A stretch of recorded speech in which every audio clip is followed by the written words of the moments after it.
Bonjour Cyril pour la Freeride TV, toujours à la Rosière pour les tests snowboard 2024. Je viens de tester la nouvelle Jones Overcraft 2.0.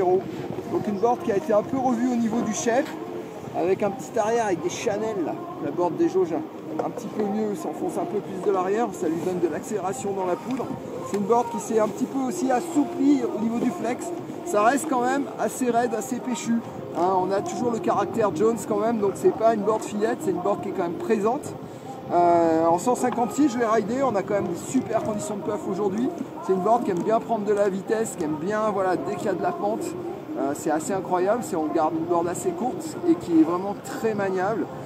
Ça tient également très bien sur la piste, on a toujours du maintien, on a un peu de manual traction ici sous les 60 de quart sous les pieds.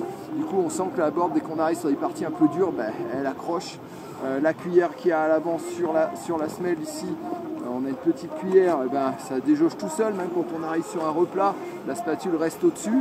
Voilà, donc c'est vraiment une super board de puff, mais avec un caractère quand même un peu péchu et une certaine rigidité, même si elle s'est un peu assouplie par rapport à l'année passée. Voilà, une planche qui ne s'adressera pas aux riders de niveau intermédiaire, mais plutôt à des bons riders.